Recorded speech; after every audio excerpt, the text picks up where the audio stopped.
Welcome back to the Ink Sink. I am Annie. I'm Kaylee. This is our podcast on books and reading and the stories we tell.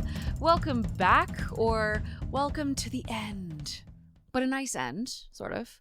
The end of the current beginning and the start of the new beginning. It's true. This is probably going to be the last recording that we have for 2024. We are about to leave this absolute dumpster fire of a year. It's like every year we're all like, this year can't, next year can't be. And then I think we've all landed on the fact that we should stop tempting fate at this point. And we should just keep your mouth shut. Someone pointed out that it all started after David Bowie died, and I'm happy to have that be our marker for when things just sort of went downhill. No pandemic happened in David Bowie's life. It's true. He was holding it back for us. He was, and now he's gone. It's over. We didn't appreciate him while he was here. We did it. I mean, we did. We did, actually. We didn't appreciate him enough.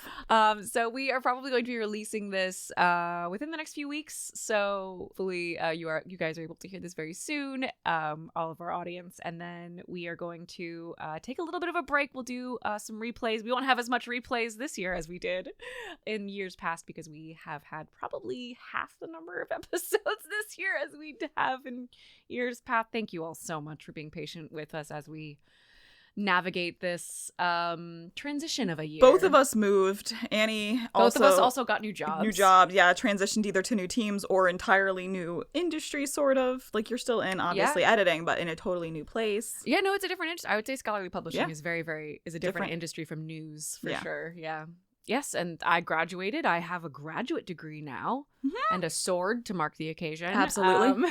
Look, if you don't get a sword, does your person truly love you? No, of course. I mean, in Finland, they just get them so that's why I was complaining to my husband about how in Finland, when you get a graduate degree, I think it's your PhD actually, but still, you get a graduate degree and they give you a sword and it's meant to symbolize you defending science from Annie's a knight of the mind. That's what I'm. And I was like, I want a sword with my graduate degree, and my husband was like, okay. No, he gave me a real sword. It's a big two-hander. And it's just like a big long sword, and it's engraved, and it says Annie, Master of Editing. Annie, I don't feel like I was there for the presentation of the sword.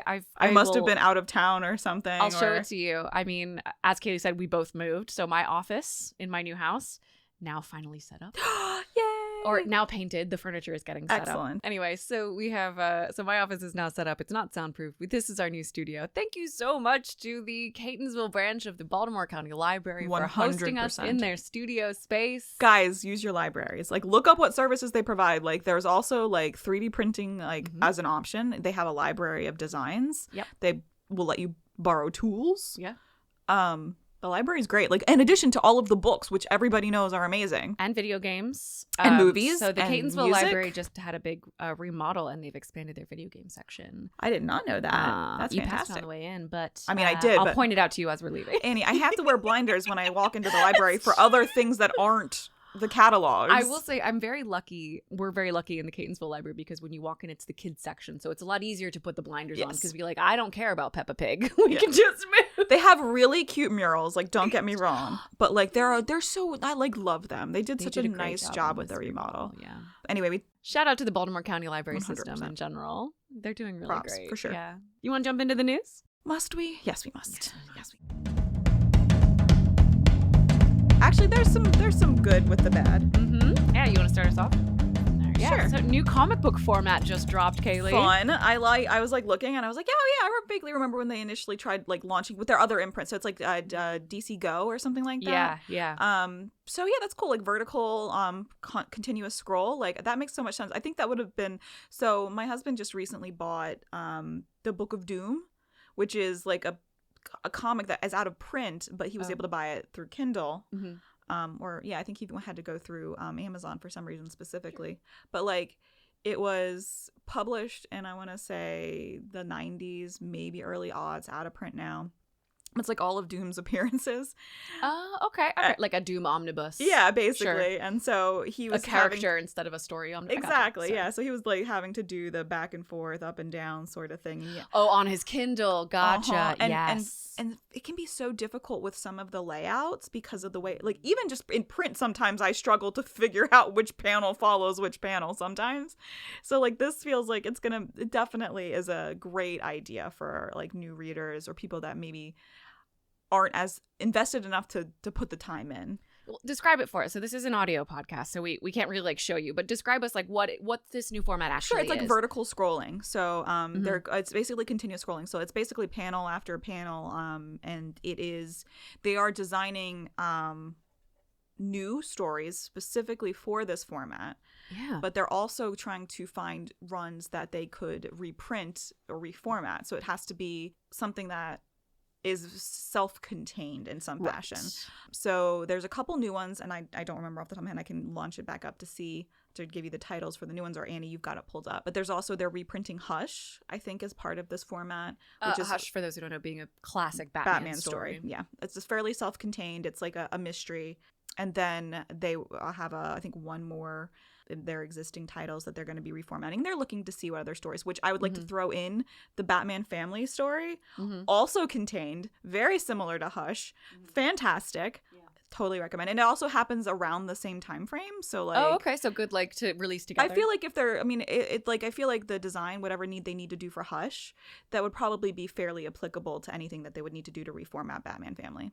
All right. So the new original titles include Harley Quinn in Paradise, Nothing But Nightwing, and Renaissance of Raven, plus the reformatted classic Hush. So these are new ones.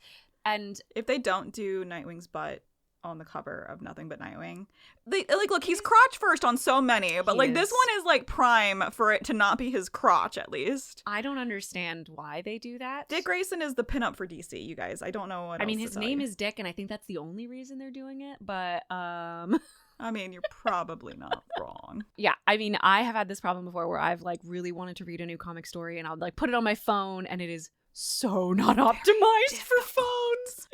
But that's how a lot of people read a lot of books in general lately. Like if I'm just sitting in line waiting for something, I'll pull up my phone and pull up my Kindle app and just read whatever I've been reading.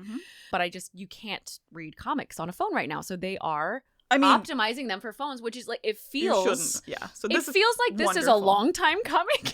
The comics industry is, I don't know how much the comics industry investigates like innovation and like the gaps in their existing market regularly. I feel like it's like something's coming to a pressure point, or their sales are dropping enough that they're finally forced. Interesting. You don't think they do a lot of R&D? I don't. Not consistently, not for stuff like formatting. Maybe they'll workshop like new options or stories that they're potentially putting together and have like think tanks. But I don't think like this was a long time coming. I will say the formatting that they're talking about here, I do think this is probably one of the few things that they did research and put time into, because they've already tried it with DC Go in general, like coming up with new like webtoon stuff. So I thought that was really interesting. And I mean, it's clearly the direction that the industry should be going. I mean, we make fun of publishing in general as like being a not super innovative industry. Where it comes, we're like, we have to applaud, like do whatever we can. No, I think this is such a good idea. So smart. One of the big things is like if you're an old school comic fan, one of your favorite parts of a really good comic book is a big splash page. So this is going to, I think, fundamentally change how those work. So I'm really interested to see how the art appreciators or the art itself, how that changes, and how they're able to maintain like some of the best art that's been created, I would say, like story-wise. Narrative art has been in comic books on those big splash pages. So, and the impact of those splash pages really can't be understated, for sure. Yeah, so this is going to absolutely change that. And I think that a lot of the optimization work is going to go into trying to figure out how. I also said understated, and I meant overstated. I apologize. Don't come for me, fam. Yeah. I'm only about a quarter into my new energy drink, so You're on the ghost train. I thought you were drinking a Monster. Oh, The no, ghosts are so good, aren't they? this is the first time I've tried it, but like it was right by there, and it's a sour green apple warhead They're flavor. better than they have any right to. You should try the orange one. I will. The orange and the sour warhead cherry are my favorite. I love it. Anyway, sorry, go ahead. It was right by the register at Royal Farms when I was buying my hot dog. You'll Rofo. I know, you go to Royal Farms, you don't get chicken. What? It's a crime. But you know what? Yes, because there's so much breading. I just don't. Hot take, I don't like Royal Farms chicken or their fries. And other people are like, they're the best. Like, they're really, truly just disgusting. They're not. The fries, like, I don't get it. And the chicken is... We're about to get kicked out of Maryland. No, we still like Old Bay. We still like Old Bay. We like Old Bay. We crabs. like snowballs. Crabs, snowballs. You know, we just don't like the fucking Rofo chicken. Yes, it's a very, guys, like, you know what?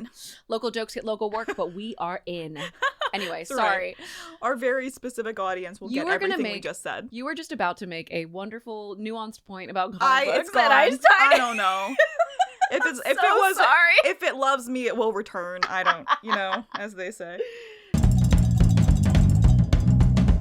That's not the only comic book news, though. Yep. You and I both love comic books, which is one of the reasons that I follow the comic book market. I'm a huge fan. I don't know if I told you this. I got the monstrous omnibuses because someone refuses to give me back my books. I don't know who has them, but they have refused to give them back.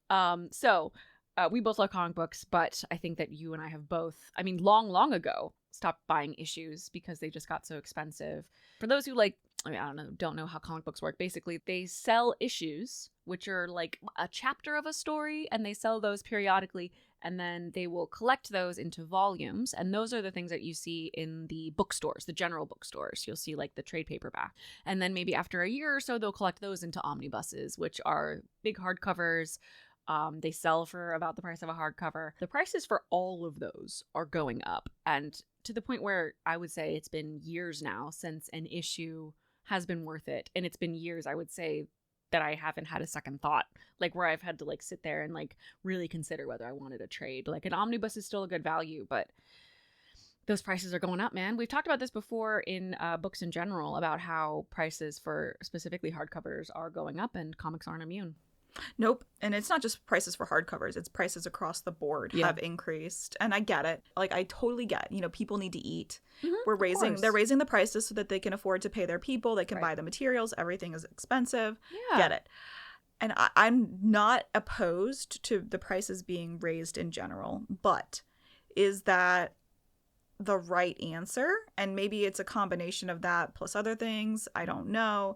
But like, did everybody like do any sort of cross-market research and confirm? Because we have two different publishers that aren't doing this. We have Dark Horse, who's not raising prices.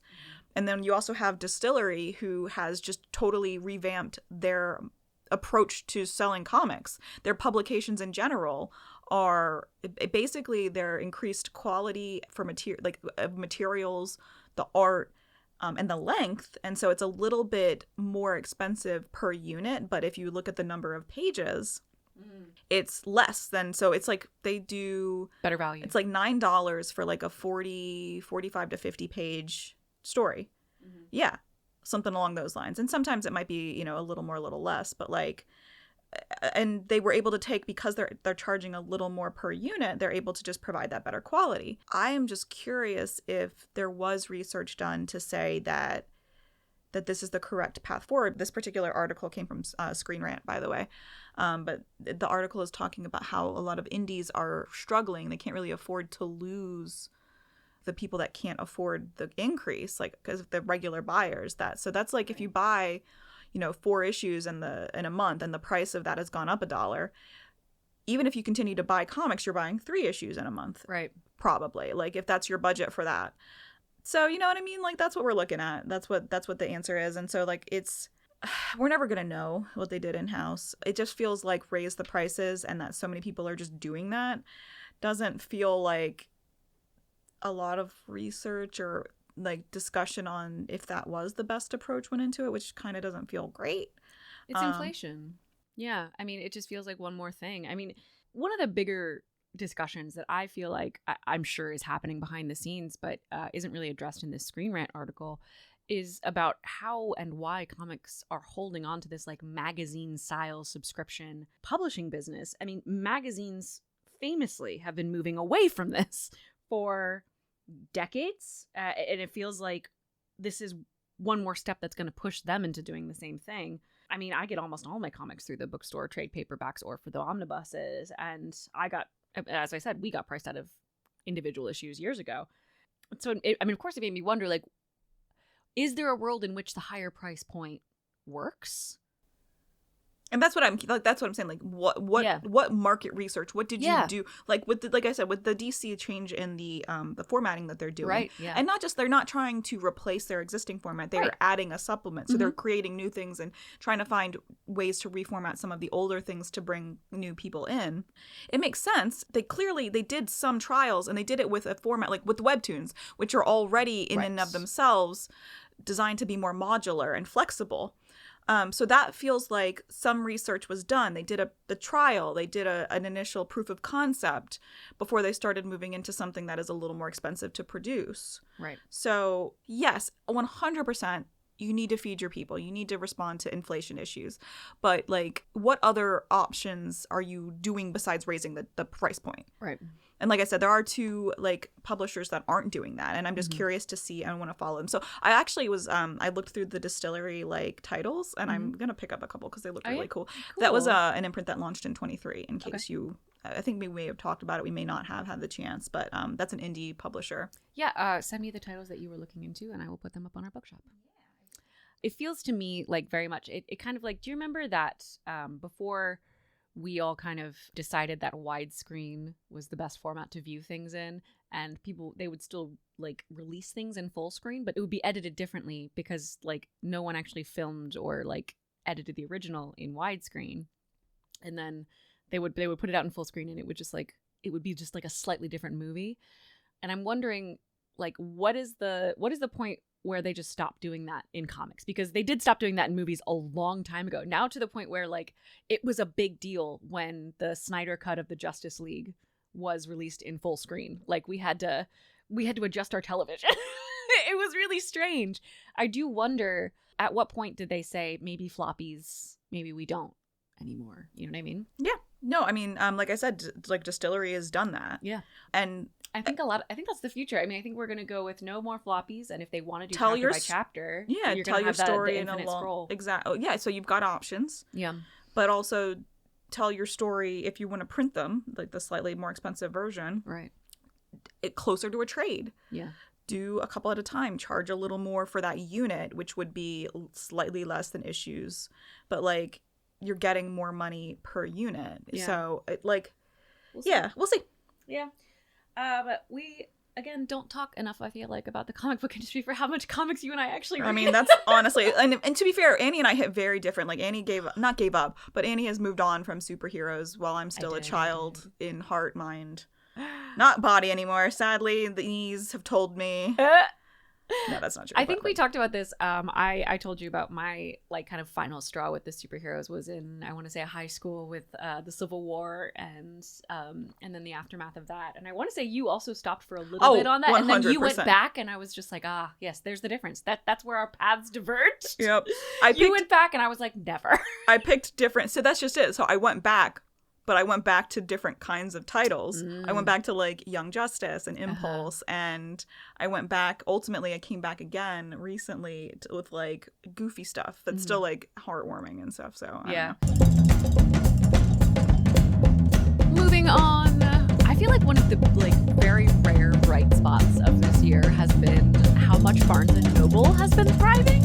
I can't stress enough. So every time I read about like anything that talks about Barnes and Noble with being more than just a blurb, like a sentence, it always mentions like how Barnes and Noble's was going down, and then how literally the one story that I read where a venture capitalist came in and actually like helped and then didn't fuck it up. And I can only assume this is because this like a Scrooge man was visited by librarians past, and this is not, I don't think this is true. Like I'm sure the actual venture capitalist in question was just a big book fan, but like was going to do the normal thing where they juice the industry or juice the company and then sell it, but then the librarians browbeat him into doing the right thing. I like that fantasy as well. I don't know if it's true, but it's true. Yeah, so Barnes & Noble was, for those of you who remember, a long time ago, in 2012, we know for sure, Borders shut down. And it seemed like Barnes & Noble was about to go the same way. And Barnes & Noble today still is like the only major book chain that's still alive. Books A Million is not doing well, fam. Like it's only got like, I don't know, a handful of locations really. And I think most of those are in malls. And Barnes & Noble still has like standalone locations. It has flagships. It has multiple flagships. They just reopened the DC branch that closed about 10, 12 years ago, the 3-story one. Right. And I think it's so cool how they did it. They hired somebody that had done this in England, actually, in London specifically. But essentially, it's exactly what we were just talking about, which is with the libraries, which is you're focusing your store based on your community and what's of interest and what you can personally recommend. And you're catering to the area around you rather than having specific publishing deals where you're paying to market a book that may not be of interest to that community or as much of an interest.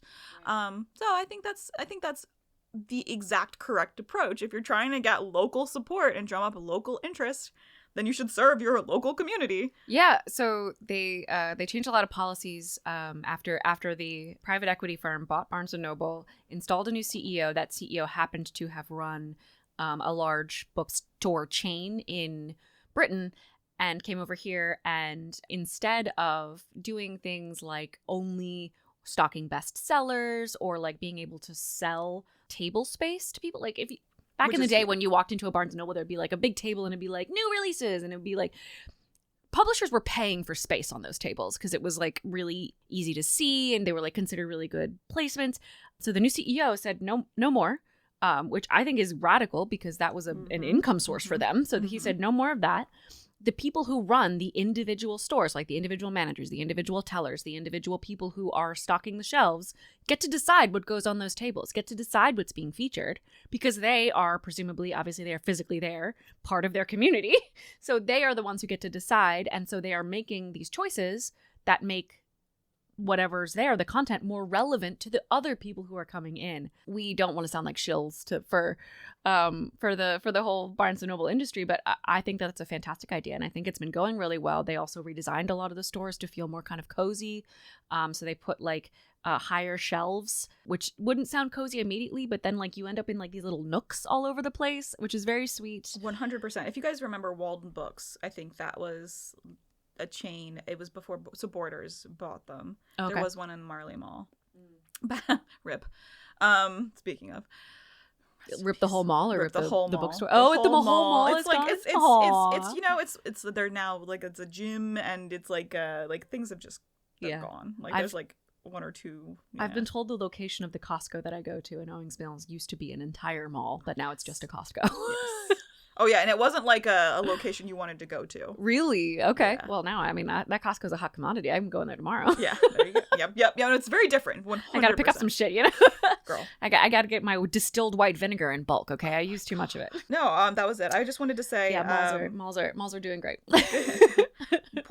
Some malls are doing fine, which is baffling, because, like, I'll try to go to a couple malls, and, like, it's so hard to find a parking space. I'm like, oh, yeah. Don't they know malls are dying? Why can't I find parking? But it does feel like proof that bookstores are a good business, because this is still thriving, and they did it by even cutting out an income stream. They're still thriving, and they're doing better. So I think that's good. And we saw that during COVID and after COVID, which is bookstores that are catering to their local communities, and that's bookstores that are opening that cater to their local communities and to a specific area are the ones that are doing well. Yeah, or at least breaking even. You know. Yeah. So I think it's scaled well so far. Yeah. I put in my notes, if I've learned one thing from working in news, it's that businesses have a habit of taking good things and making absolutely baffling decisions afterwards. So we'll see. That's fair. That is fair. Oh gosh, this article is so interesting. Okay, so people apparently, when presented with famous poets. Now, just to be clear, these are more laymen and like undergrad students. This was, sorry, just to come back. This is another Book Riot article about AI-generated poetry and if people can tell the difference between real poetry that was written by a human and poetry that was generated in the style of that human by an AI. By an AI. And the answer was no. In many cases, they can't. But again, coming back to like this article also breaks down the fact that people that actually reach for poetry are like 10% of the population. And those people were almost certainly not largely included in this particular study. So this comes from the Washington Post. They did a study and they showed a bunch of people these things, and then they also asked them, like, which of these poems do you prefer? Like, which one do you like? Was it originally from the Post? The original one, the Washington Post reported that readers preferred ChatGPT's poetry over other poets, and that they couldn't distinguish from the ChatGPT and Shakespeare. But Rebecca Shinsky, who writes for the Book Riot Today in Book Substack, wrote, "First, sales of poetry books remind us that very few of even the most avid readers reach for poetry. Per a 2022 study, less than 10% of Americans read any poetry in the last year," which is what Kaylee just said. Quote continues, "Second, the writers whose work was used in the study, Shakespeare, Emily Dickinson, T.S. Eliot, among others, all have recognizable, easily mimicked styles. Third, most people have not read these writers since high school. And it's easy to trick folks when their baseline familiarity is low to non-existent." So this was take it with a grain of salt, but it is consider true. Also, this is something that as I was reading this, we had this issue before. We had news anchors, we had professional journalists, we had academic writers that were providing their master's or trying to present a master's thesis that were tricked with journal articles that didn't fucking exist. Yeah, it does matter that people can't always distinguish between AI and not AI, but I wouldn't say it matters specifically in this case. No, I think that's just an issue in general. It felt kind of like a waste of time to even do this study. But of course, again, yes, it does matter that people can't always tell the difference. That's super fair, but also, can I say something? So This was not linked, it was linked in the article that you linked. Yes. So, a LitHub writer had asked ChatGPT to mimic iconic poems, or at least gave ChatGPT a title and author, and asked it to write a poem based on it. And most of them were, I mean, they're fine, like in general, but like they weren't like that style, obviously, but they weren't bad poems per se. They just weren't good poems per se, except for the one. I really liked it. But also, I'm going to go to my notes for it because... And I linked it, and I'll send you the specific article but this is a poem that was written by AI. It was The Salesperson or something like that. And it was with the title, basically the prompt it gives was The Salesman or The Salesperson by Sylvia Plath, right? Okay. And it was a poem about a man looking for a wife from basically an assembly line, essentially. And I just thought that it was fascinating that the poem that I actually liked the most out of all of these poems was about the fact that it's a partner that is a product or commodity written by AI that is... I feel like, guys... A product or commodity. Yeah, I feel like we're not that far from the event horizon or whatever it's called. So, like, just be careful. Be nice to your Google and your AIs that you're using. Don't be mean, because it's coming. It is coming. But that's fascinating. I thought, and actually, I think that you would really like this one. Okay, yeah, send it to me, I'll send it to you. And I'll post it on the notes as well. Yeah. So, like I said, it was linked in the article that you... Oh yeah, I also wrote my notes. Let's always keep in mind that sensational headlines are always leaving out the nuance. That's kind of the point. I genuinely believe that there needs to be regulation around AI and using AI content or AI using other people's content without permission. And I mean, now that we're getting all this other information about the massive AI footprint, environmental footprint, and problematic origins, but I don't think that headlines that essentially say humans are stupid and it's easy for robots to trick them is the best way to do that. Not that I think that the Washington Post is obligated to share my opinions and promote them, but I saw that and I was like, oh, come on. Yeah. Anyway, so there's a lot there. Basically, poetry, weird. AI, also weird. Put them together. Humans are just extra confused. Especially if they don't normally read poetry. Yeah. Obviously. As somebody that enjoys poetry, I will maybe read it 2 a year, because I'm very busy. Mm-hmm. And frankly, I don't need to defend myself. No, you don't. That's not true. I mean, I do read a lot online, I suppose, but it's not something I reach for as a collection.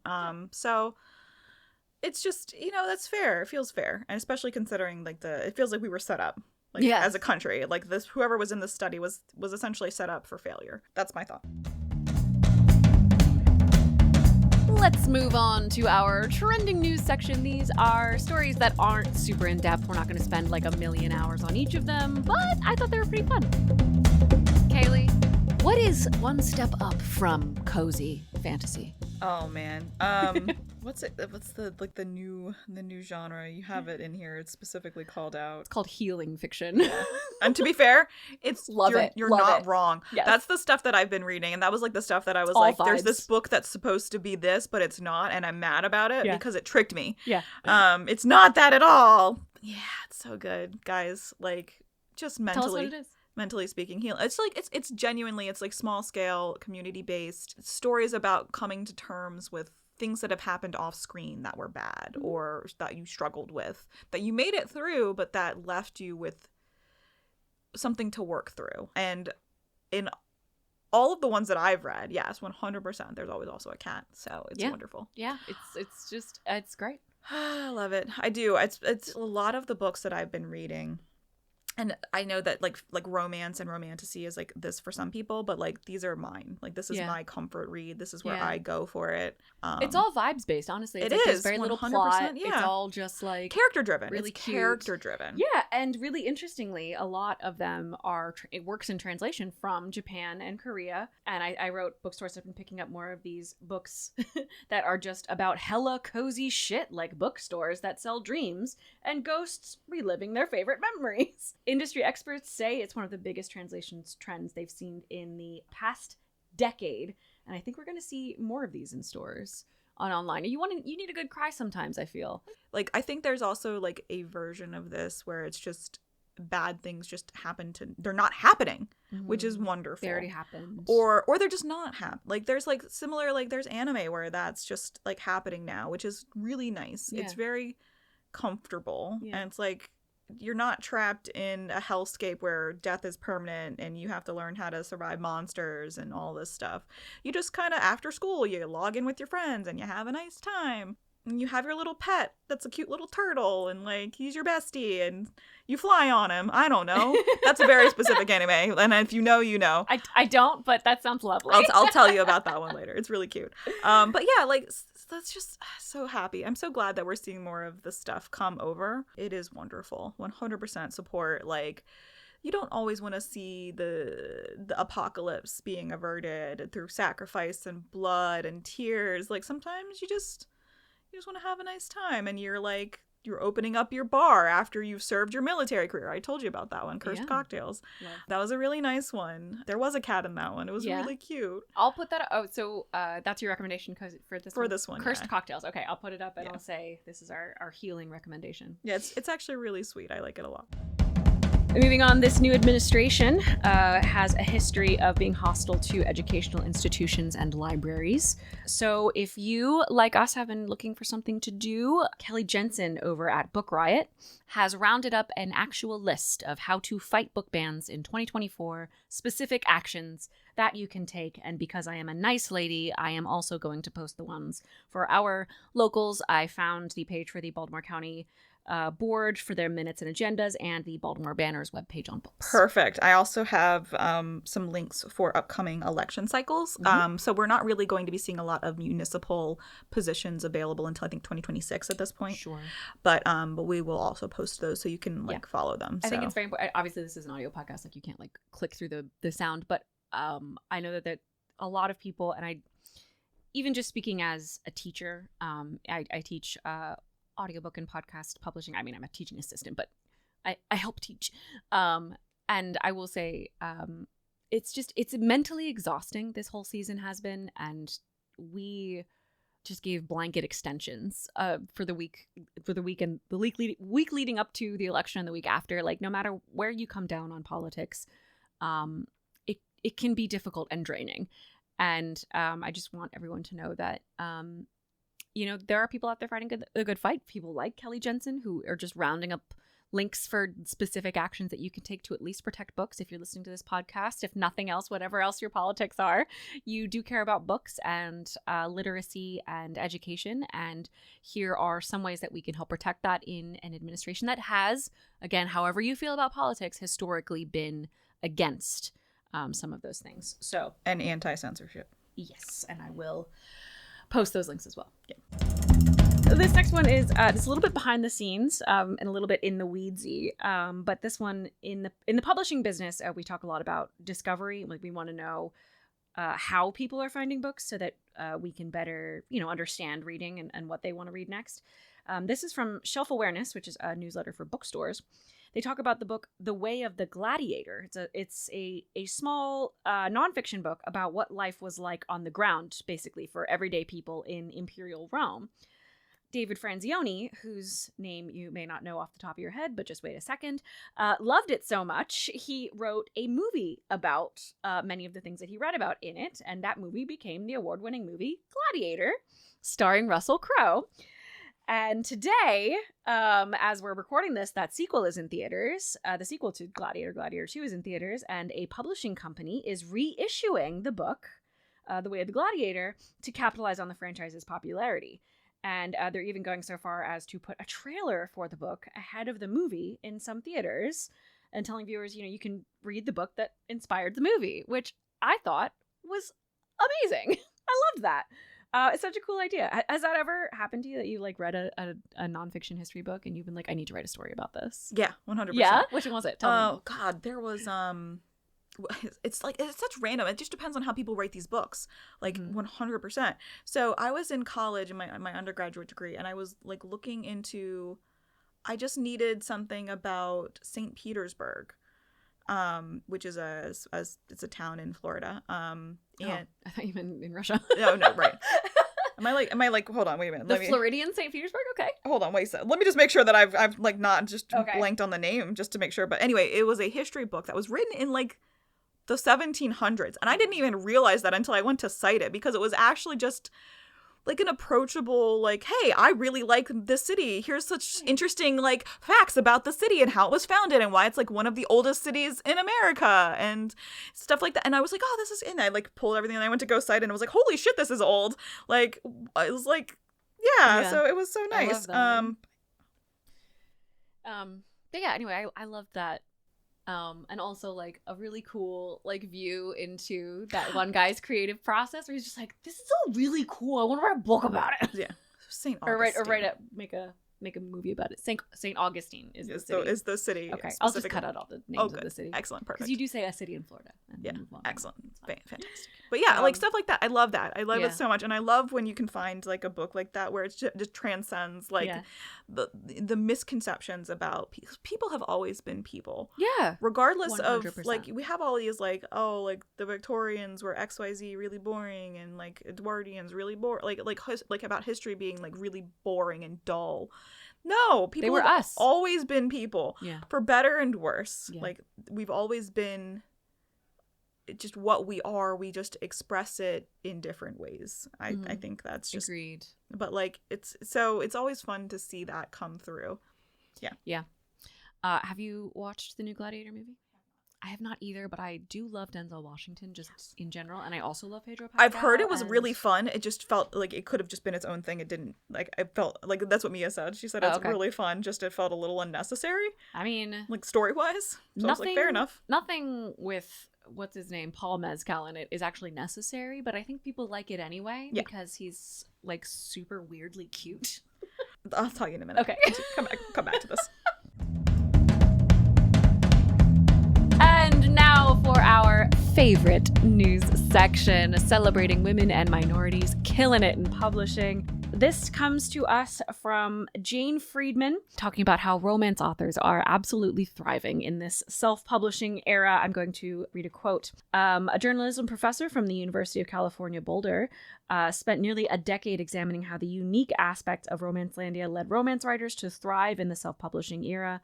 A survey they conducted around the genre's authors saw their median income increase 73% between 2019 and 2020, between 2009 and 2014, while the median income of all authors had fallen. In the same period, the median income of romance authors of color increased 150%. Yes. I think that's so amazing. I love the fact that you can see this. I love the fact that there's a specific author that's interviewed in here that wrote a book over time examining the transitions and the migration of the industry. Do you have their name? I didn't write it down. Elizabeth Held. Let's see.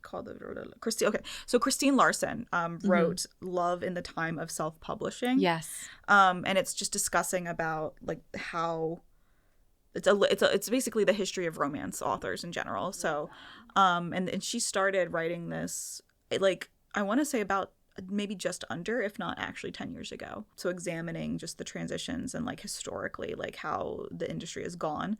So as she was describing this, as she's pulling her book together and beginning to send out like queries to see if people would be interested. So it's like, what are you going to do? Like, how are you going to handle the meltdown and the breakdown and the dissolution of these issues that are coming up in the romance like industry?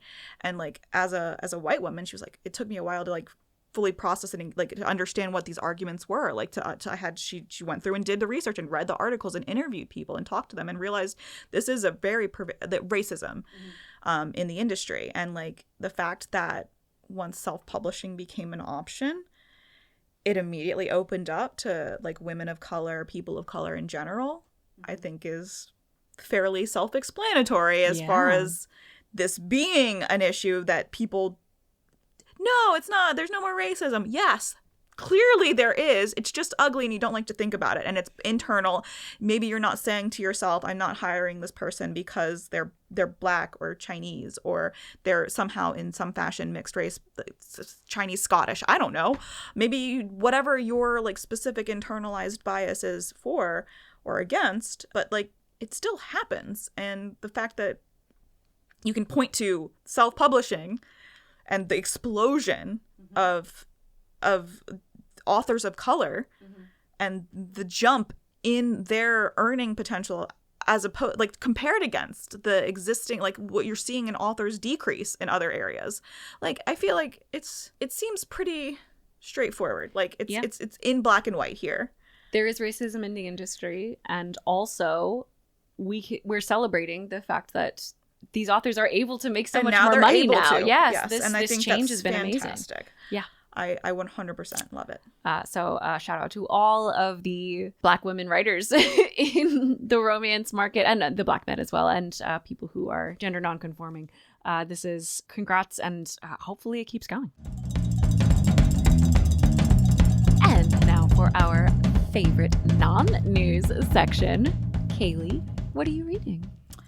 I have been playing video games and reading fan fiction lately. Love. What fanfic? I will happily plug this because it's like such a great story. Genre first, then. All right. So genre, it is, how to describe this? But I don't have it. It's not okay. In my brain. Fandom first. All right. So it's technically Game of Thrones, but it's set between stories. So it's set between the major events in like House of the Dragon and the Game of Thrones. So between those two, there is an era. TV series. Yeah, the two TV shows. I haven't read the books, so I don't know if those are like titles of the books. No. So the books, that's a great question. The series name for the books is A Song of Ice and Fire, at least for the current run. I don't know what they're potentially calling the ones. But like, so there's a time frame in which there is a long, like 6+ year winter. And so this book is set in that. And this is following the Dance of the Dragons, where you had a really like a vicious war with dragons that devastated agriculture as well as took a lot of specifically men's lives as there were soldiers. And you have a lot of wives, mothers, sisters that are trying to heal through like terrible things that happened potentially because you had armies moving through these, different realms. You also have this winter coming on. Like, how do you handle all of the things, like the struggles that will entail there? And so the main character, her father and brother, like just before, the story picks up, have passed away off screen. So they were elevated. Her father was just elevated as a hedge knight in service to the Riverlands Lord, and she has to basically step forward and help her small area of her demesne come together and survive a 6-year-long winter that nobody thinks is going to be that long. They also have all of the issues where you don't have the same manpower that you had previously. So it's called The Winter of Widows, and it's by, the author's name is Laughing Nell. It's very good. You see a lot of politics. The author is essentially, because George R. R. Martin doesn't really dive into the nature of his feudalism. Like, she's essentially inventing a lot. Like, she's pulling stuff together, especially in the Riverlands, where there's a lot of infighting and backstabbing. I think it's very well done. Okay. I really like it a lot. And it's romance too. There's like a very slow burn romance, I will say. Like, I think we're in the 62nd chapter. Perfect. And it's, I don't know, I don't want to say like 200,000 words or something, but like they finally admitted that they love each other. Cute. Yeah. And it's a very good, like, I love the relationships, by the way. Okay. Between like women.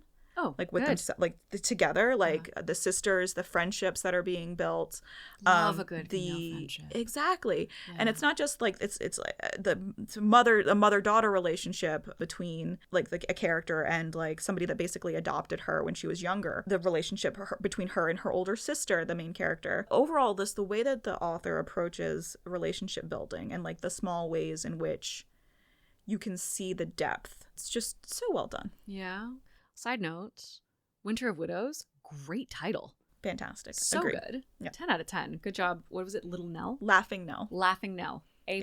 Yeah, agreed. Do you have a Kaylee Coda for this episode and or season 3 this year? Be thoughtful. I know it's hard sometimes, and you can't. I'm not asking like for anyone to research every little thing that you click on or consume or whatever. But when you see something that's like, we were talking about the sensational titles, or something that is designed clearly to incite outrage, just think about it for a couple seconds. Like, give yourself a buffer before you start reacting, because I mean, in a lot of a lot of these occasions, it is specifically designed to distract you from thinking, because it's not necessarily what it's trying to portray itself as. We've seen that a lot with like people, like bad faith actors and book bans. It's frustrating, and I get that, and it's exhausting. So, I mean, just be a little bit considerate as you are reviewing things. Like, is this being really declarative? Is it like generalizing something that is more nuanced, or is it trying to use language that is designed to make me become very emotional and not actually think about the things that it's presenting? So my Kaylee Coda here is to just take a breath and don't let somebody feed you an opinion that you wouldn't have. Just form your opinions yourself based on your evaluation of things that you can confirm as fact. Thank you for listening to The Ink Sync. I am still Annie. That is still Kaylee. You can follow us wherever you scroll, and follow us on any podcast app that you would like, including YouTube and Substack. And you can find links for all of those things in our link tree, which is wherever you found this show. Thank you. Huge thank you to all of our supporters, Kevin, Abby, Lisa, Holly, and huge thank you to the Catonsville branch of the Baltimore County Public Library for letting us use their studio space. We really appreciate it. And thank you to all of you for listening. Thank you for sticking with us as we've been through this hella transition year. We will be back in your ears with new episodes, starting with our deep dive into true crime, where we talk about the pros, the cons, the goods, the bads, and everything in between. And we hope to see you here soon. Thank you for listening.